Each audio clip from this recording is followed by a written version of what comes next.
just now, President Putin denied having anything to do with the election interference in 2016.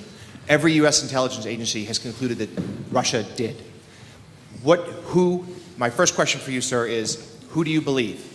My second question is, would you now, with the whole world watching, tell President Putin, would you denounce what happened in 2016, and would you warn him to never do it again?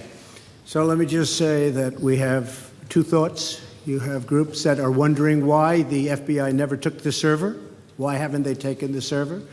Why was the FBI told to leave the office of the Democratic National Committee? I've been wondering that. I've been asking that for months and months, and I've been tweeting it out and calling it out on social media.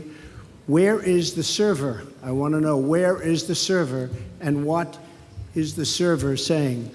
With that being said, all I can do is ask the question. My people came to me, Dan Coates came to me, and some others. They said they think it's Russia. I have President Putin. He just said it's not Russia.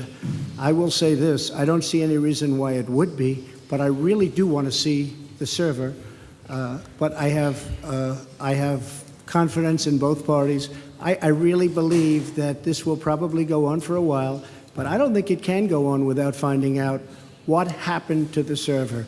What happened to the servers of the Pakistani gentlemen that worked on the DNC? Where are those servers? They're missing. Where are they? What happened to Hillary Clinton's emails? 33,000 emails gone, just gone.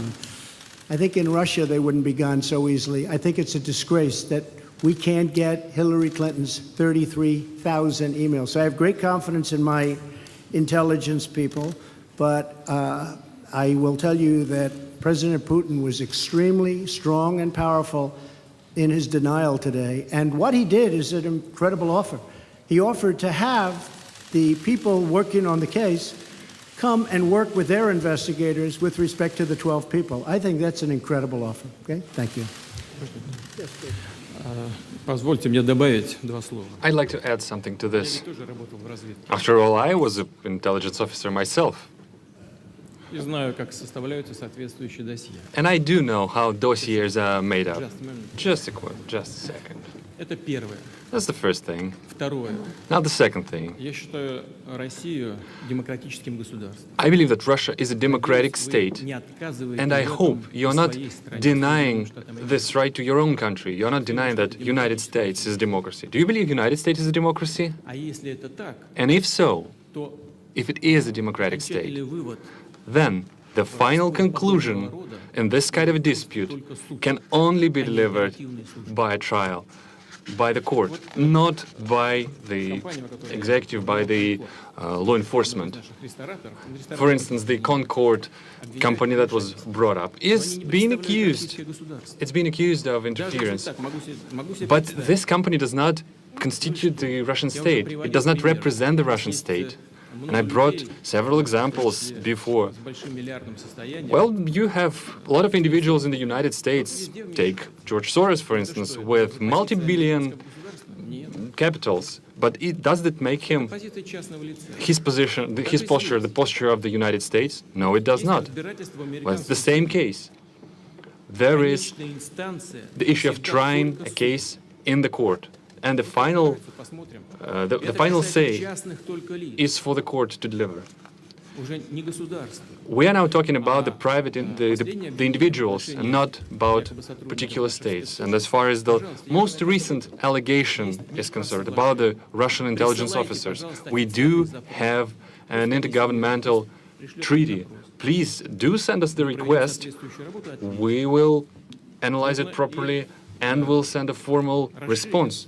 And as I said, we can extend this cooperation, but we should do it on a reciprocal basis, because we would await our Russian counterparts to provide us access to the persons of interest for us, who we believe can have something to do with the intelligence services. Let's discuss the specific issues and not use the Russia and the US relationship as a loose change for this internal political struggle. A question for President Putin. Thank you. Two questions for you, sir. Can you tell me what President Trump may have indicated to you about officially recognizing Crimea as part of Russia? And then secondly, sir, Does the Russian government have any compromising material on President Trump or his family?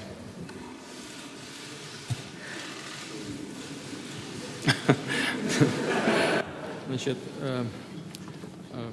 у президента Трампа позиция President по Trump Крыму известна. and, posture of President Trump on Crimea is well known, Он говорит о and he stands firmly by it. He Российской Федерации. continue to maintain that it was illegal to annex it.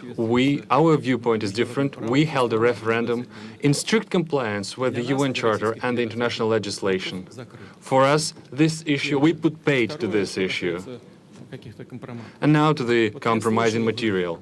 Yeah, I did heard Якобы мы собирали these компромат rumors на господина Трампа, that когда он приехал. we allegedly collected compromising material on Mr. Trump when he was visiting Moscow. Когда господин Трамп Well, приехал в distinguished Москву, colleague, я let me даже tell не you знал, что this. он там When находится. President Trump visited Moscow back then, I didn't even know that he was in Moscow. I treat President Trump with utmost respect. But back then, when he was a private individual, a businessman, nobody informed me that he was in Moscow. Well, let's take St. Petersburg Economic Forum, for instance. There were over 500 American businessmen, the high-ranking, the high-level ones. I don't even remember the last names of each and every one of them. Well, do you remember, do you think that we try to collect compromising material on each and every single one of them? Well, it's difficult to imagine another nonsense of a bigger scale than this. Выбросите, пожалуйста, эту шелуху из головы. Well, please just disregard these issues and don't think about this anymore again. And I have to say, if they had it, it would have been out long ago. And if anybody watched Peter Strzok testify over the last couple of days, and I was in Brussels watching it, it was a disgrace to the FBI, it was a disgrace to our country, and you would say that was a total witch hunt. Thank you very much, everybody. Thank you.